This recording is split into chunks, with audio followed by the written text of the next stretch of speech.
The biggest mistake I made wasn't a choice, it was a lifestyle. For years, I lived as if speed was a virtue, as if rest was a weakness, as if slowing down meant I wasn't doing enough. I ran until I couldn't. I rushed until the days became a blur. And I pushed myself so hard that eventually my life stopped me, not gently, not politely, but decisively. Not to hurt me, but to save me from myself. My name doesn't matter. What matters is that I spent most of my life chasing a pace that was never meant for me. Every year, I promised myself I'd slow down when things calmed down. But things never calmed down because I never did. This isn't a dramatic story. There's no car crash, no hospital scene, no catastrophic moment. Just a quiet collapse, the kind that happens inside long before anyone sees it from the outside. And today I want to tell you what that collapse taught me. Long before anything truly broke, small cracks began to form. They were subtle, easy to deny, easy to ignore. A forgotten appointment. A friend's message I kept meaning to answer. A dinner I rushed through without tasting. A sunset I didn't notice because I was on a call. Little things. Insignificant on their own, but together they were messages. Whispers. One morning I stood at my bathroom sink, toothbrush in hand, staring into the mirror. Just staring. My mind felt blank, like someone had unplugged it. Not tired, but empty. I shook it off. Just a long week, I told myself. But it wasn't a long week. It was a life lived too fast. Life whispers first. But if you don't listen, it will raise its voice. Burnout doesn't arrive with a dramatic collapse. It arrives like winter, slowly, quietly, then all at once. For me, it started with small things. Forgetting why I walked into a room. Missing simple details. Feeling irritated at people who hadn't done anything wrong. I used to think burnout meant crying on the floor. But the truth is, burnout often looks like nothing. No emotion. No spark. Just numbness. At work, I found myself reading the same sentence 5 times.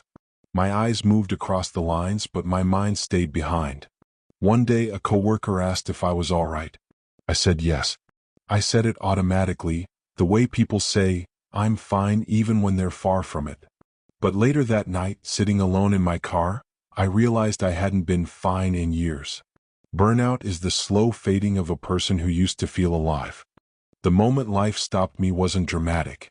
It was quiet, almost peaceful. I woke up one morning, sat at my desk, and opened my laptop. My fingers hovered over the keyboard, and nothing happened. My mind wouldn't move. My thoughts felt heavy like wet sand. I tried again. Nothing. Minutes passed. Then an hour. Then another. At some point, I lowered my head onto the desk, and I couldn't lift it back up.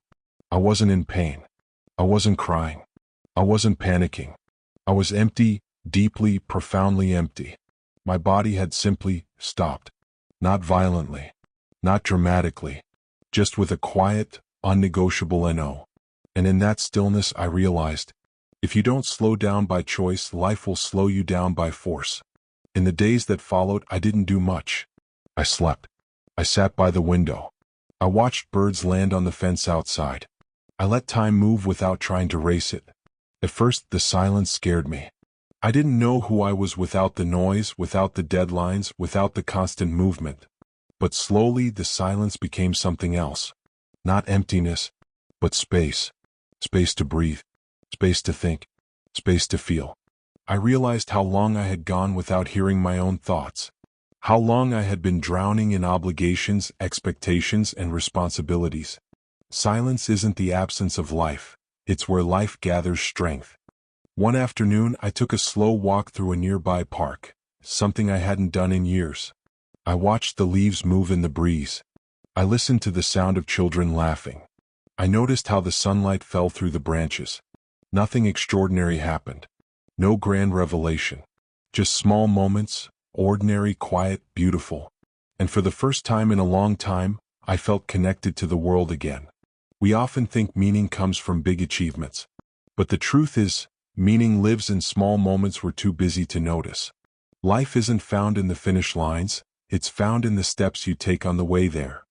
All my life I believed I had to earn rest, earn weekends, earn breaks, earn peace. But rest is not a reward, it's a requirement.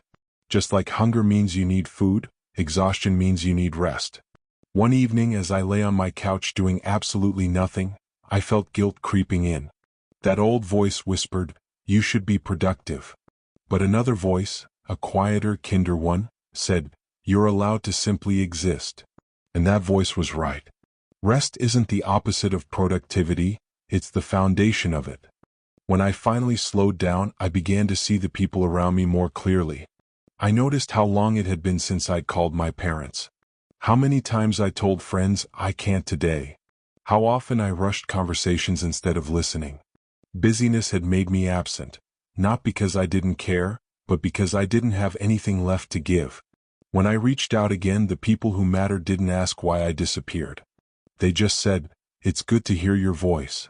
And that's when I understood something I had ignored for years. People don't remember how busy you were, they remember how present you were. In the quiet moments, the slow mornings, the peaceful evenings, the pauses between responsibilities, I began to meet a version of myself I hadn't seen in years. A version that wasn't rushing. A version that didn't measure worth by productivity. A version that felt things deeply instead of numbing them. I realized I had been living like a shadow of myself. Efficient, responsible, exhausted, but not whole. Slowing down didn't make me weaker. It made me human again. Your true self doesn't live in your speed, it lives in your stillness. So if your life has been moving too fast, the days blur together. If you feel tired in ways you can't explain, slow down. Not because you're failing, not because you're weak, but because you deserve a life you can actually feel. Life isn't asking you to stop. It's asking you to breathe. Thank you for sharing these moments with me. If this story touched something inside you, know this: you're not alone. And if you want more stories like this, gentle, honest, human, subscribe. There are more lessons ahead and we'll explore them together, slowly.